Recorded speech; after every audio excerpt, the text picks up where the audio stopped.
was pretty solid. That was good. Listen, this is a group of professionals. I don't know why your expectations are so low.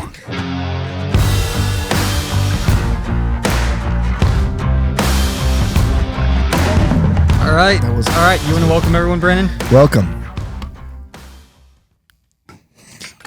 That was good, so right? lame. That's why he said welcome. I did that. It didn't really have the energy or pop I was hoping for.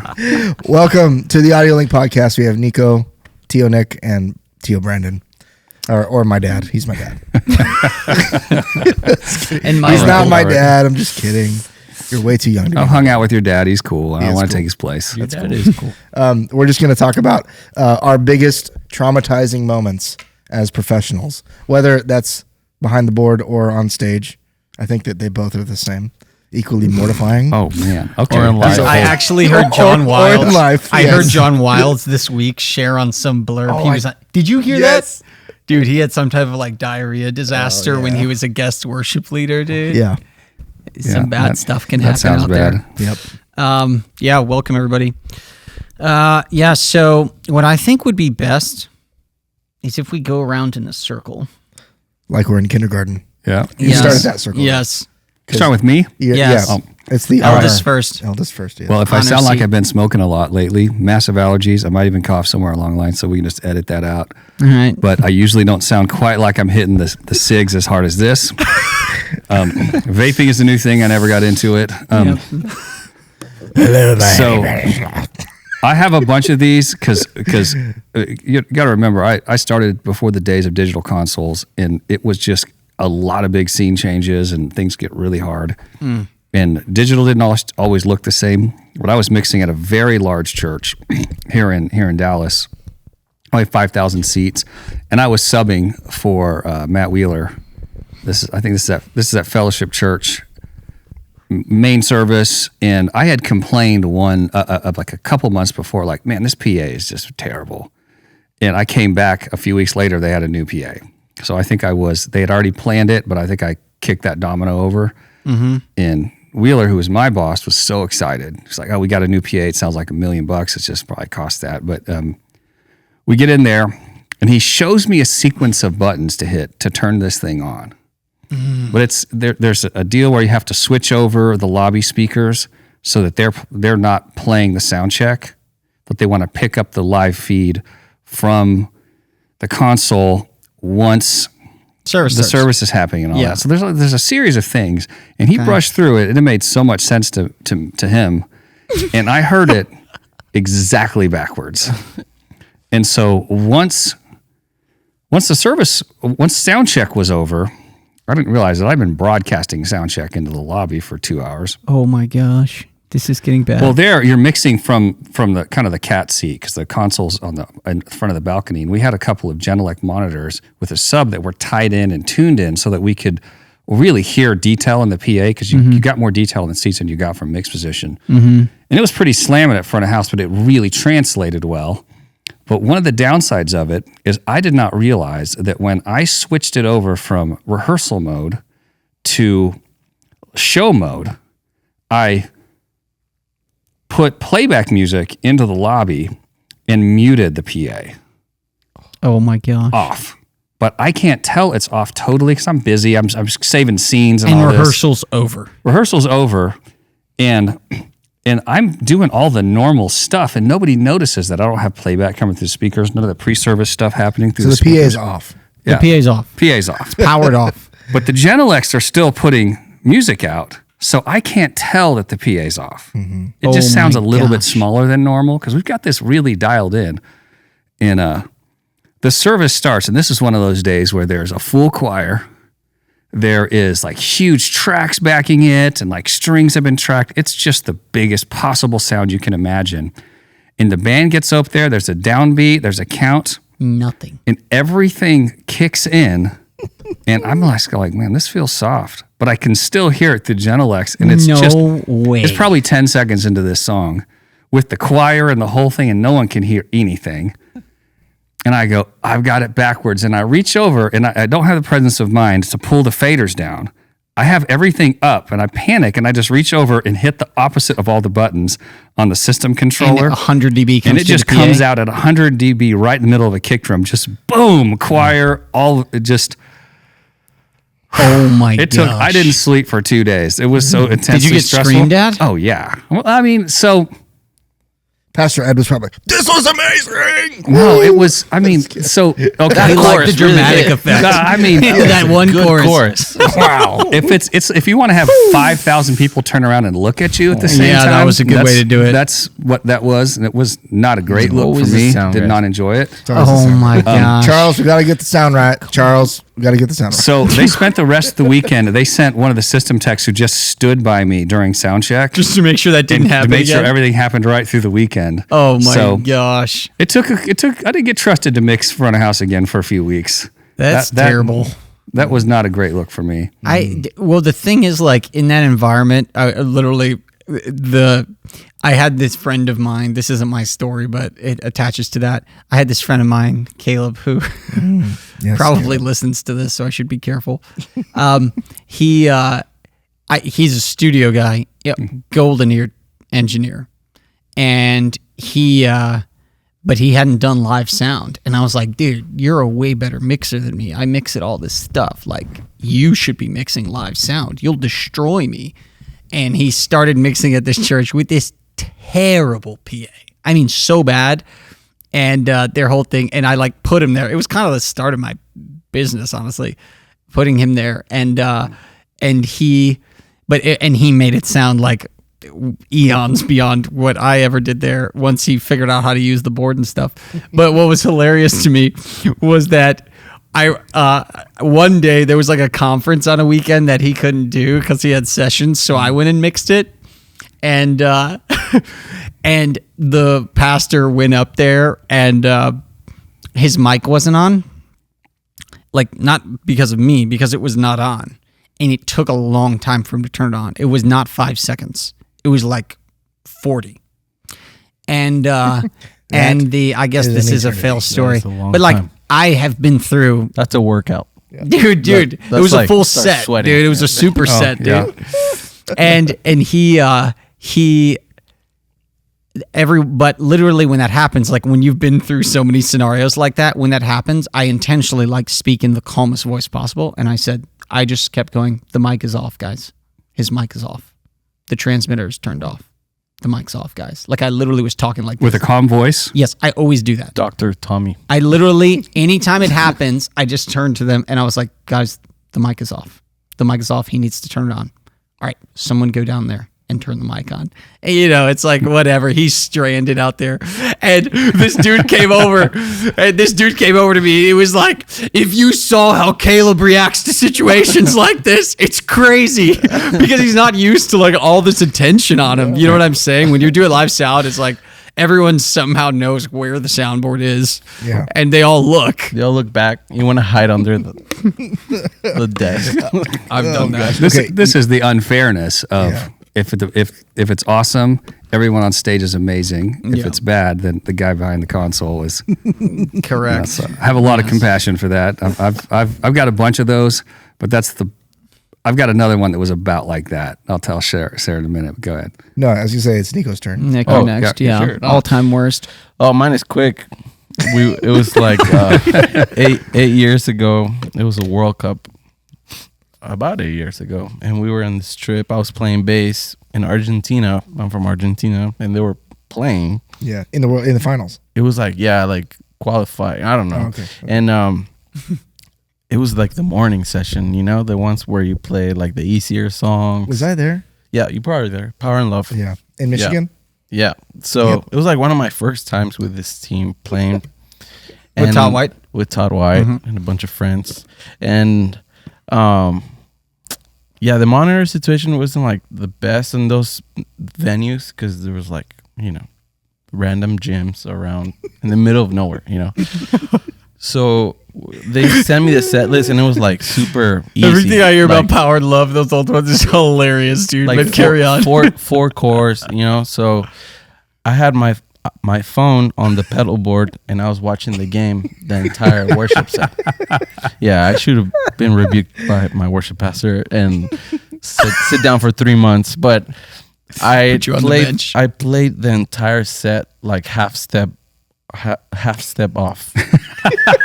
And so we get off, and the whole band's like, bro, you were in B flat the whole time. Like, I was like, really?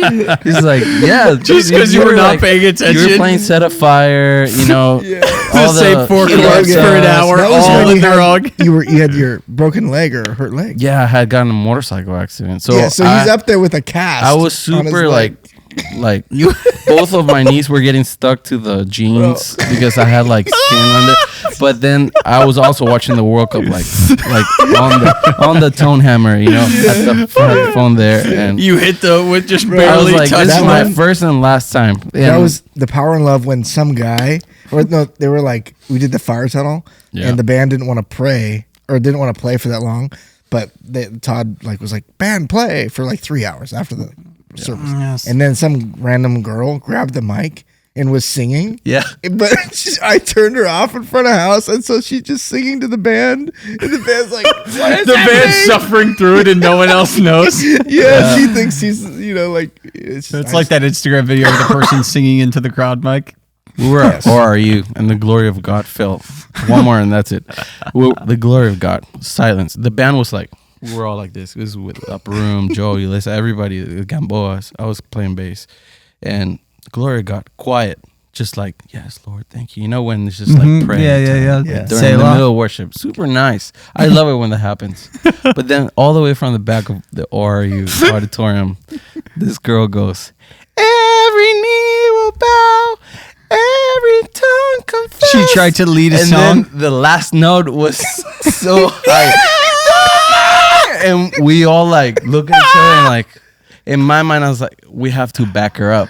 So then we find the note and we all build like right after she found the wrong note.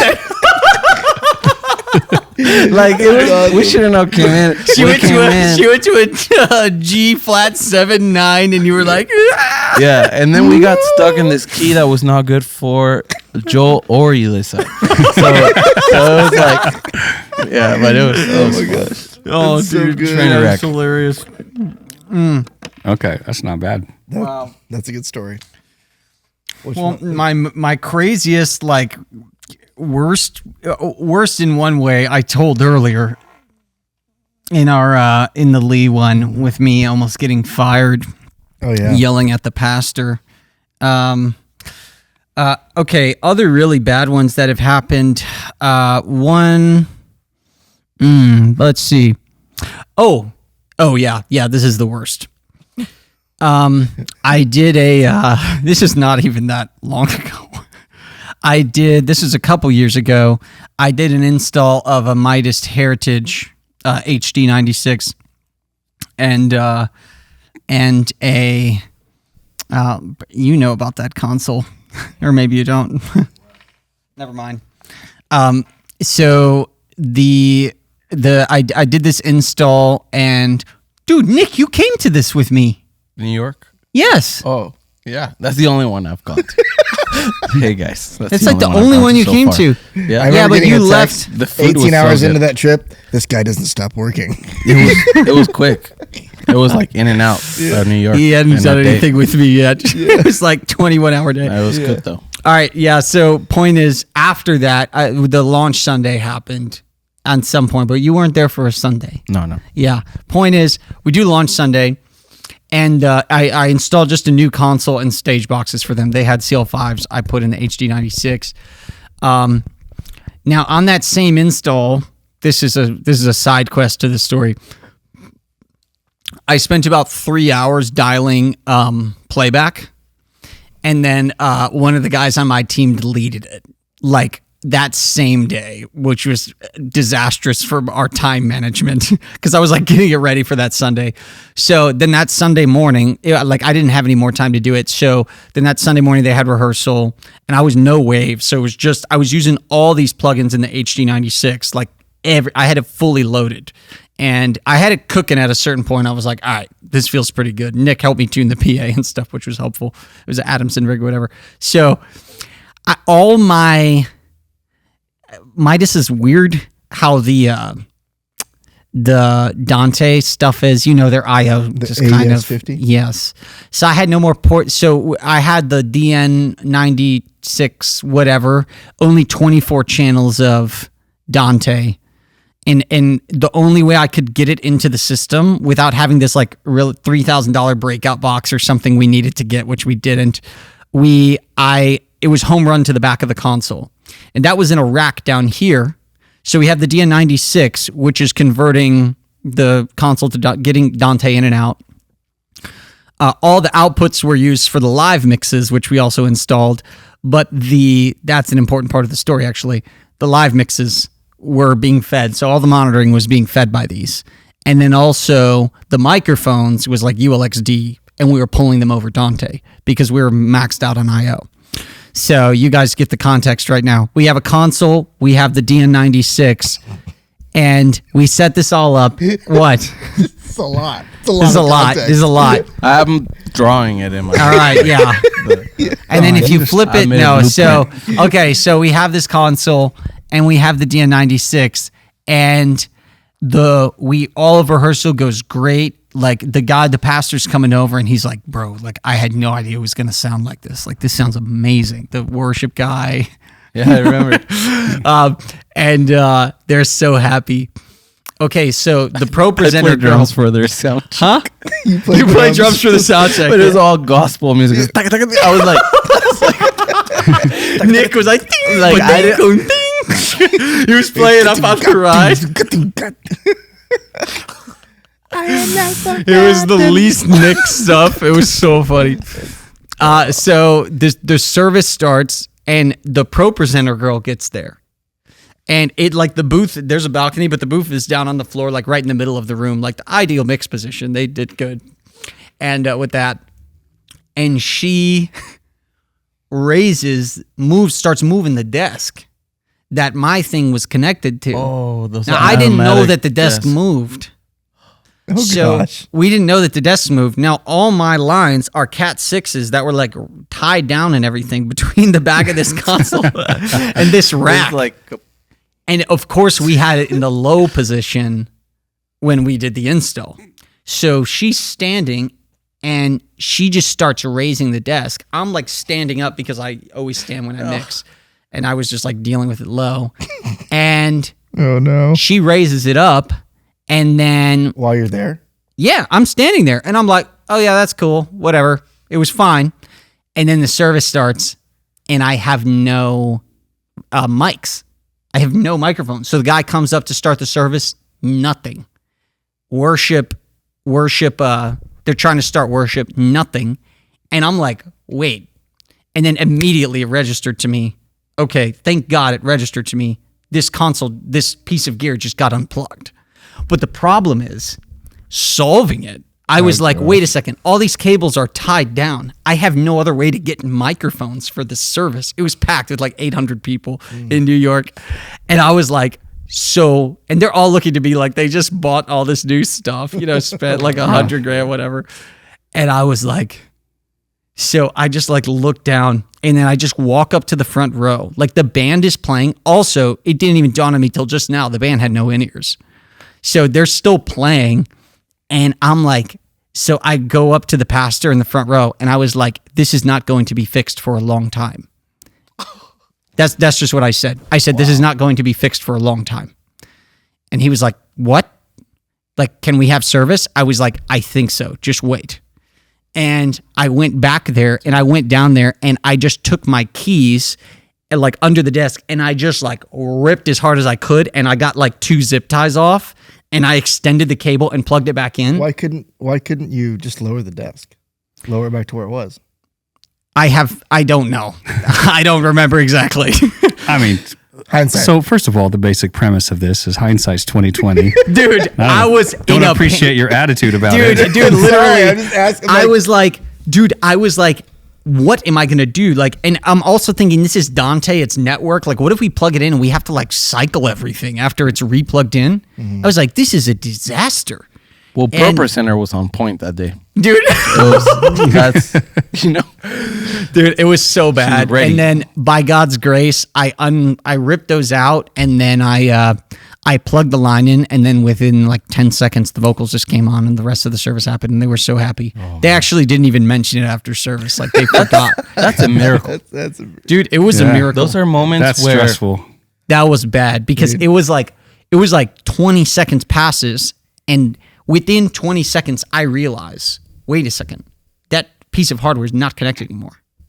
And no, it wasn't even the Cat 6. It was the power to that thing. The power, I was getting it from up on the desk, and I like got a different power cable or something. But yeah, that was probably the worst, just because I like had almost no solution. It was one of the worst. Do you lose sleep over that?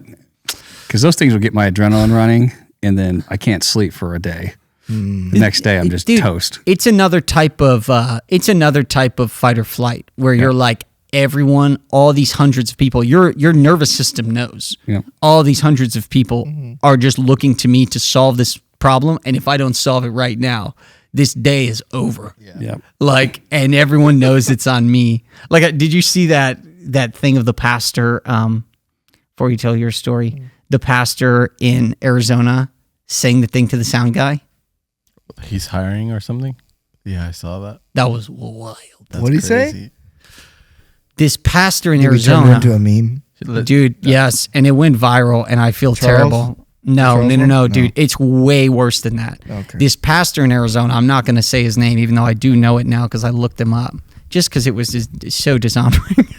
No, well, whatever. But point is, he. We love you. We love you, but that was not cool, dude. Sound dude, we feel your pain. Dude, we feel your pain. That's all that this is about. Also, they're hiring. Yeah, if anyone's looking for a job in Arizona, right in Phoenix. No, point is, this guy. Link in bio. He goes to The guy goes up, and the microphone's not on. And like the pastor immediately catches an attitude, and he's like, "I don't have the patience for this today."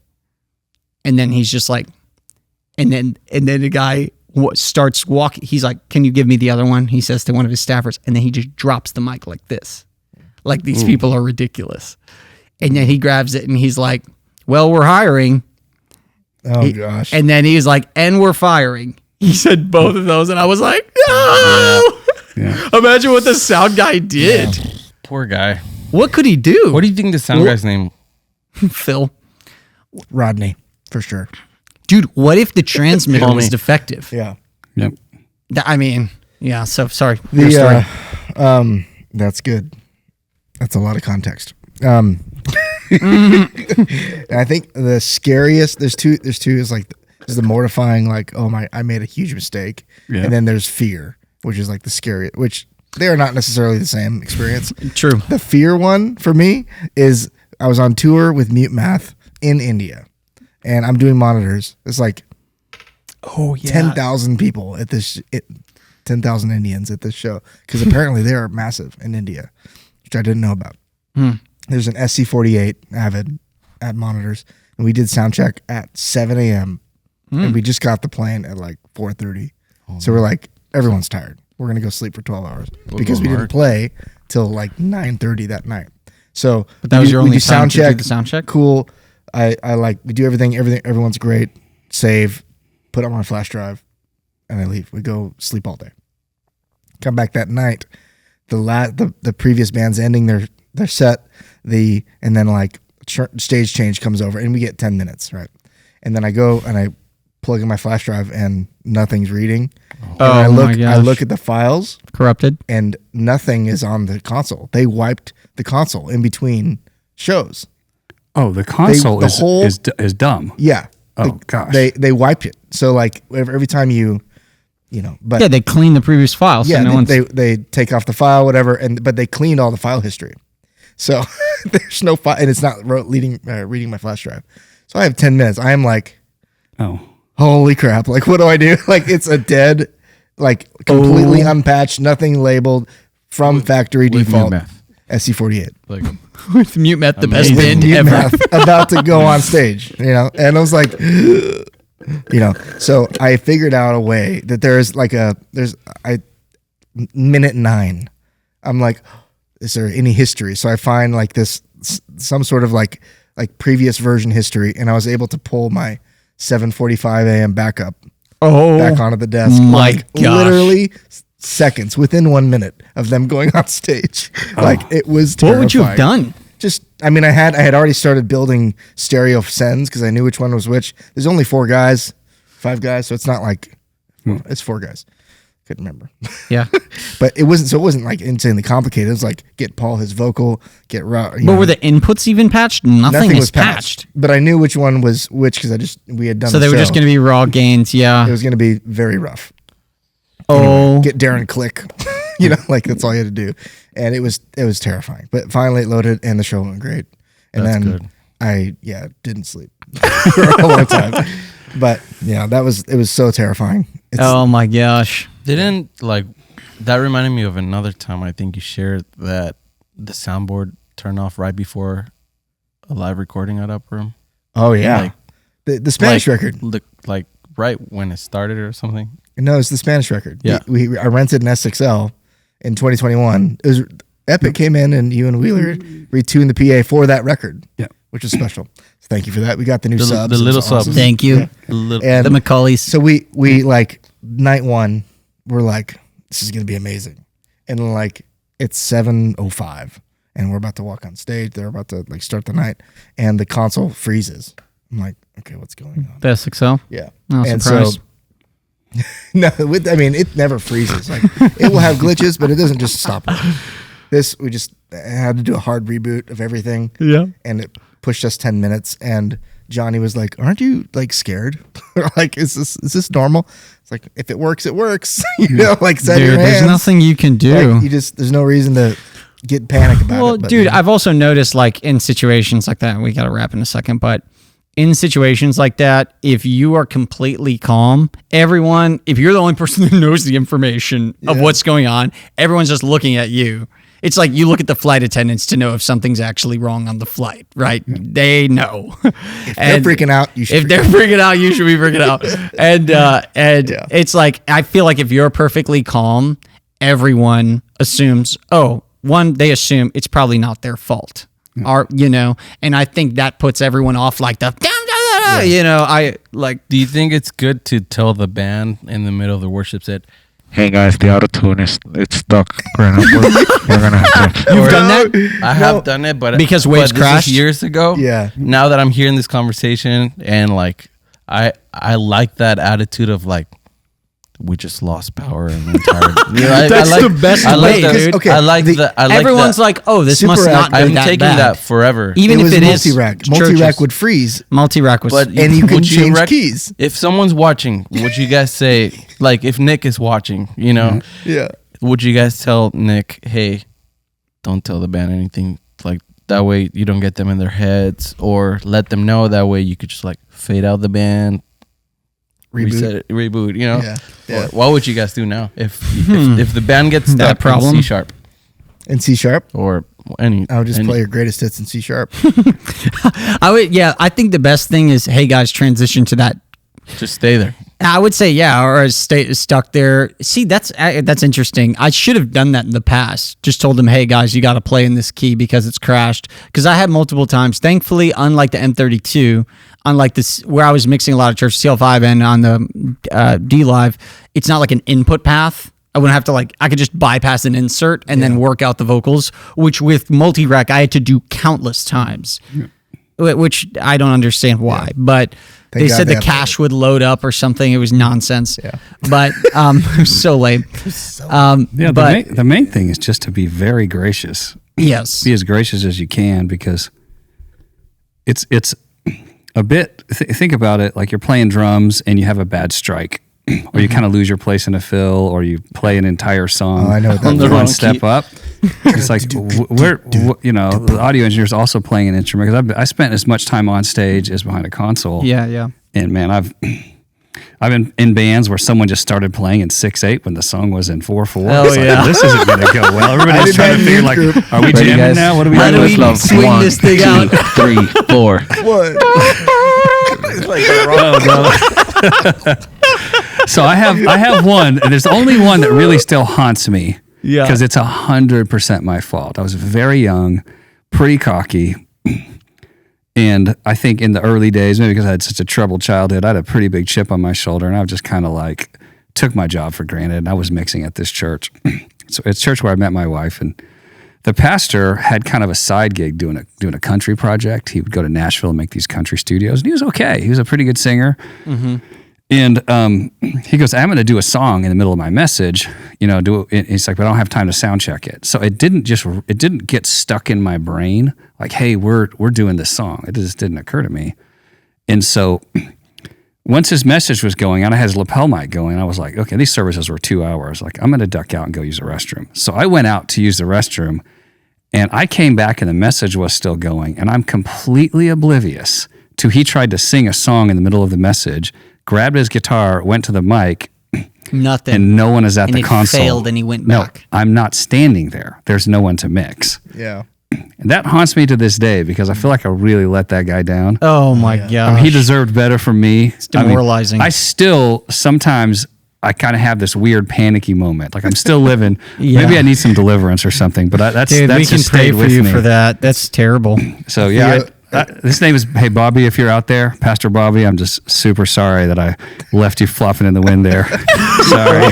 Bro, Theo Koulianos was preaching once on a Sunday morning and at Lifestyle like years ago. And he was like, in the middle of his message, he's something about the sound guy not being in the booth, or I came back. He's like, all good, bro? Like, just called me out in the middle of the message. It's like, or He some- needed something for you were fun? gone. No, it's He just would- for he would fun. do a He's job. totally just, because he'd always like send me videos of me not there, like zooming into the blank empty desk. Like, That's hilarious, yeah. dude. I don't know why. Anytime the sermon gets going, I really need to use the restroom every time. It's just, Or sleep. yeah, dude, it's tough. Yeah, They say mixing one. No, I'm just kidding. There's no I didn't feel you were gonna statistics on say. this. We're just I was like, lazy. if you mix 1 hour of sound equals it to double 12 pressurizes hours. So, your no. blood. Or if there's two services, you're like, I've heard this message, and my brain just wanders. Yeah, that's true. You hear this whole thing twice. I've already heard worship. We went through sound check, and so it's hard to stay engaged. But that's if I have mistakes happen, and sometimes you got to just kill 1,000, 5,000 people with a kick drum as hard as you can. Sometimes you got to do it. But Yep. just leaving someone out to dry, that really hurts me to remember it. So hey, I feel like it's the worst. I've if been you're- authentic here. If you're walking back into the building with a ice latte, Oh, yeah. it's like Oh, that's, yeah. that's Dude, more dude. more shame. That's I too got, more I got shame. stories about that. Okay, more wait. shame. How about I just gained some more time after I send this text? How about, are we okay on hard drive space? Okay, let me Great. just send this text. I have a story about Jason. I love Jason. We went to this conference in Oklahoma, and he didn't get I didn't send him the right schedule, so it's my fault. But like, he was supposed to be running the breakout session, and Upper Room is playing, and I'm also like audio directing for the conference. And I sent him his schedule that I just didn't. I thought was for this room he's supposed to be manning. Well, turns out they had a breakout, and I was supposed to have sent him a different schedule. And it's like this breakout It's like in the a room. 4 or 5 day. Yeah, it's like a event, too, long. so. It's like many days, and so it's like they're texting me saying, "Hey, there's no sound guy in this room." It's like Joel and Alyssa are doing a small Q&A. like a Q&A in this room, and they want to do some worship, but there's no one there. Like there's no sound guy. So I'm like, Jason, where are you? He's like, I'm getting coffee. So he's not in the building. So I run up there and I'm like, turn everything on, and the band's like there's a keyboard and a guitar or whatever. It was so embarrassing. I was so embarrassed, and it's all my fault because I didn't communicate well. But that's just funny. I've done that too. Okay, all right. Now that I gained some time, how about we just share our best moment?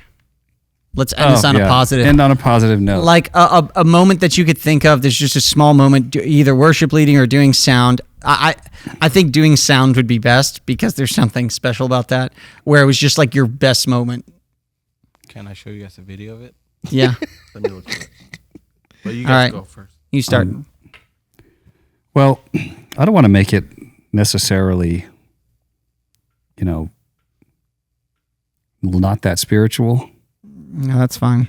but my favorite song of all times is probably one of top 5, I would say, is probably Bittersweet Symphony by The Verve. Yeah. And I heard that song. It's the first time I heard music that was big as what I imagined that even worship could be, because a lot of worship music has that same huge vibe now. Yeah. But back in the day, all the worship music sounded like really Small. glossed over jazz. And Yeah. Melody, Mary lives. yeah, it was just, I don't know. It takes 2 electric guitars to make me happy. I don't know. But, Yeah. I loved that song, and I heard it at the beginning of a Christian concert because I went to see 7 Day Jesus and Plank Eye in concert, and the audio engineer played that before, and I knew this audio engineer was really cool, very good, and it's like, who is this? This band sounds incredible. It's like, is this a record that's about to get released from The Verve? I got a pre-release, and I got well into this record. It really influenced what I think about music. So a few years later, I'm mixing again at Fellowship Church, and they do a perfect cover of it. This guy named Eric is singing, and he has a killer voice. And a guy had gone into a studio in Denton and tracked a string section from the North Texas Jazz Band, or the music department, not the jazz band. And so it was just like, it had all the elements, and they were playing it right. Yeah. With like, they had strings on stage, but then they were backing them with all these strings. And I just pulled all this stuff up and played it, and it just was like better than the record. Because it was massive, live coming through this big PA. and it sounded perfect. And I remember going, I'm never going to be better than this. This is as good as I can be as an engineer. Yeah. This is everything I would ever want, because I loved the song and I delivered. The mix was awesome. It was just slamming out there. Yeah. And it's one of the few times, because people always come up afterwards and go, oh man, worship was great or whatever. They were doing this because Pastor Ed was doing a series that made sense with this song, and this was kind of the intro to the message. And I had multiple people come up to me going, I don't know what was going in there, but that's one of the best sounding things I think I've ever heard come out of a PA system. Yep. And I was like, I agree. I don't think I could ever do it again. And I got to stop mixing now because I've been to the top of the mountain. I got to find something else. Yep. That's awesome. So that is all time for me. Number 2, very close second, was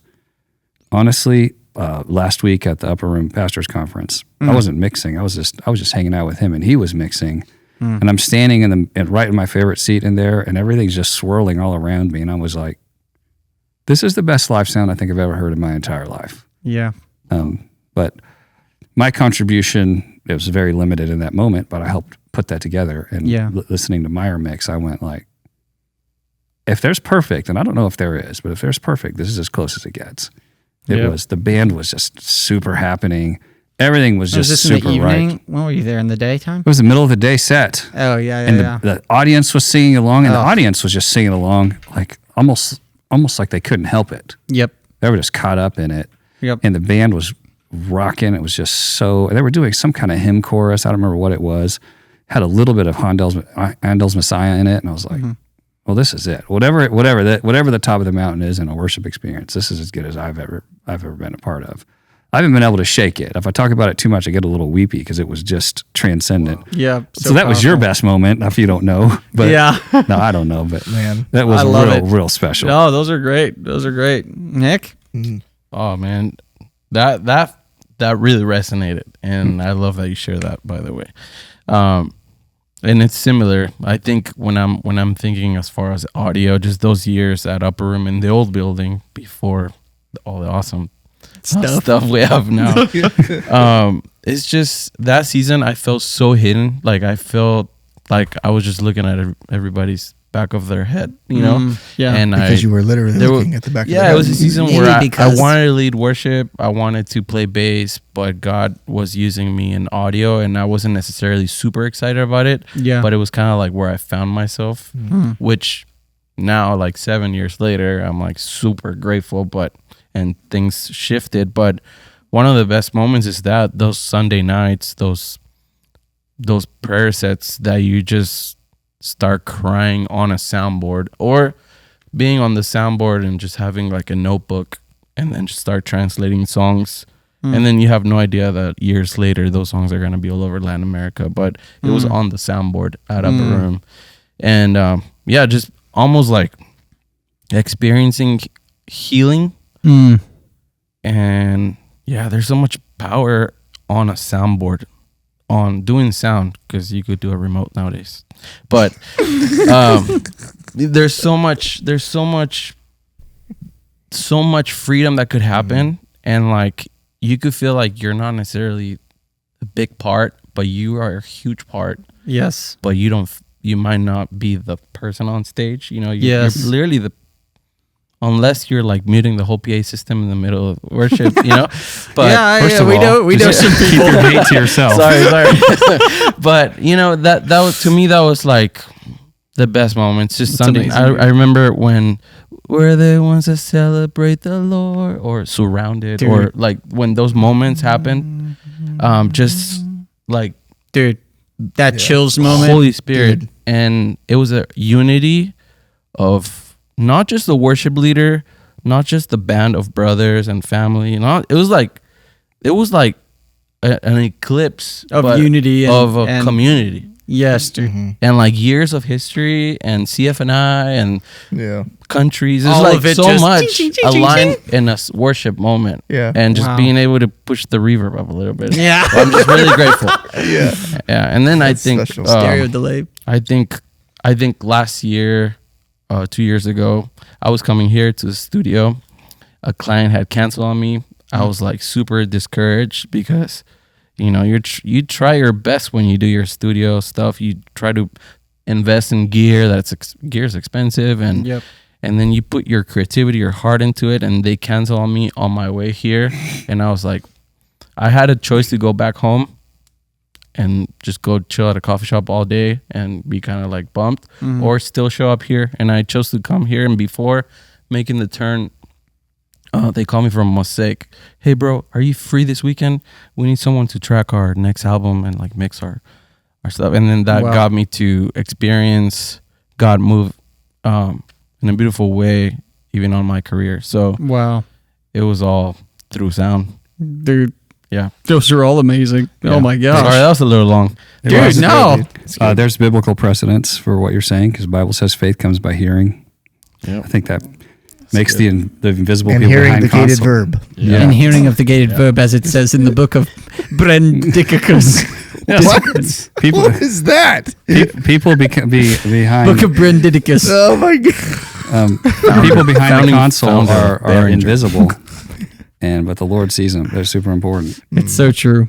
So true. Yeah.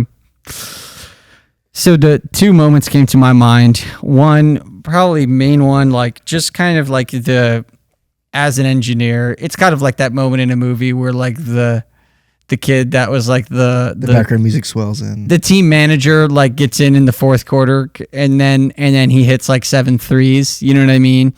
It's like that like public realization of like a private like a process. You know that moment sure. that's talked about.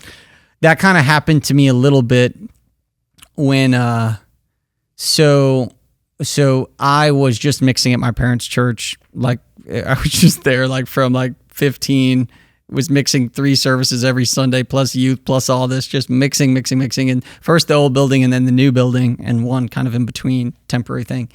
And Air fiber Dante. yeah, oh yeah, that was I did air fiber Dante. It didn't really work. It was just for calm and it kind of worked, but it didn't fully work. It caused problems later though, almost to this day. Point is, okay, so I'm just mixing there, and I remember my the moment where I like really started like really getting into trying to make like record-esque sound. I got a taste for like more like sound like we do. You know what I'm saying? That moment was in it was 10 years ago, which is crazy. It was in 2015 and I was super sick. I actually had this like procedure done. And like this little surgery, and I was like it was the week of this big Easter production we were doing, and I was laying at home and I watched this Coldplay video that I've mentioned of like this live show, and I just heard the snare and I was like, what the heck? And then I started we had just gotten the CL5. We had just moved into this new building for Easter. And so I was so interested in all the premium rack plugins because it was the first time I had access to any like just stock anything. And I was just obsessing out. So I like went on the editor and I like made a file like fully loaded with those. And I was like trying to think about, I was just reading all these forums, like how I get that sound. And it was saying like compression. I was like, oh. So all that being said, I didn't use compressors prior to that other than like trying to stop my dad's voice from getting too loud. Like that was it. You know what I mean? When he would bring the mic in like this. So all that being said, I like that season started and then I was just mixing playback like crazy in that room. And after that moment with the Coldplay video, I was just mixing playback for hours a day. And like after college, I would go there. And it was kind of like 2 years of that, just nothing, but I would just mix playback. Finally, I convinced them to get me Waves and I was using the demo license for the plugins for literally like a year and a half. I used everyone's email addresses to try to just use all the plugins. Yeah, seeds. Sorry, Waves. Yeah, sorry, Waves. We're trying to make it up to you guys. So point is, and I'm just mixing in there like so much, but I'd only mixed in that room and the mixes were like, okay, the old Nexo PA, the PA was not tuned very well. And it was a very weird environment. And then I go for my dad's 50th birthday. We went to France, which is like, this is the first time we'd ever done something like this. But there was this big event in Chicago called Praise Chicago. And our music department was providing the worship for it. And I could only go, I went because my whole family went, but I was only there 2 days. And we flew like these cheap, like $300 round trip flights. So it was like 24 hours of travel each way. So I come off the plane back to do this Praise Chicago event. And it was an M7 and it was at at Moody Bible Institute in their room. And it was one of those big mono, those like 10-way boxes up in the center. Voice of God judging us all from yes, high. Yes, exactly. And hitting you in the forehead. The voice of God. I never thought of that. That's amazing. Dude, it was huge. And Good I was enough for Billy Graham. You know what I mean? Whoa. Dude, and I had my Waves card. I took it out when I left and brought it in my bag because I was going to come straight from and I had a Waves card with me, or two of them, I think. And I was like, to use them in the M7. And I told the guy, and the guy prepped the console really well for me. So I was like, okay, so I put those two in and... Impact server? Yes, Impact server, that one that I still have somewhere around here, that you need the flash drive in it for it to work. And I brought all that with me and I was like, I'm going to run Waves like a real like touring sound guy, whatever, you know what I mean? And I remember for some reason the way that it was, and I had built this file, I was like working on it on the plane, everything just aligned. It was like, and I don't know if it was because I had developed a lot, but I was only stuck in this one context, but going into that room with the PA and everything, I put the band up and it sounded angelic. Like it was like 15 vocals on Beta 87s with like these muffs, I remember still for radio. Colors. Yeah, the pop filters. Red, yellow. And for some reason, I just put faders up and it was like angelic. Like everything just sounded record compared to what I did. And I was like, oh my gosh, am I this good? Like literally this is what I'm thinking. And the dude next to me was like this really, really chill guy, but he was like looking around like, dude, this sounds amazing. Wow. And I had like, no one ever like said that, you know what I mean? I never, and then our executive pastor, the same guy that I got in that fight with, after the thing, he came up and he was like, Tom, that was the best live sound I've ever heard in my life. Like that was unbelievable. And I was like, thanks. Like I had no idea I could do that. You know what I mean? Yeah. So it was a cool, all I remember too is that I had all the vocals in a group and I had a C6 that was like scooping the middle out of the whole group. And some reason that worked, dude. I don't know. But I just remember it was a validating moment for my whole process. Funny. And in mono too. That's it was in mono. Maybe that was why it was easy. I don't know. But that room was great. But yeah. phase is much easier to figure out in mono. That's true. That's true. It works or it doesn't. It's the way. That's valid. Valid. Your story. Dude, it's crazy. I feel like there's a few. The one that's probably most special to me is at the Spanish recording. That same one, in 2021, where the console crashed right before. But it was night 2. Or no, was it night 1? I can't remember. One of the nights. They were both like 5 hours long, so it was a lot. But it was this moment, and Marcos was flowing and leading, and we'd moved the console onto the floor, and so I was like in the right spot in that room. And you were on the stage, you were singing. I don't remember what song it was, but Joe Awesome, we're like in this flowing moment in the What a name. He's like, he felt like he was supposed to put like the faces of all these Latin American countries of people in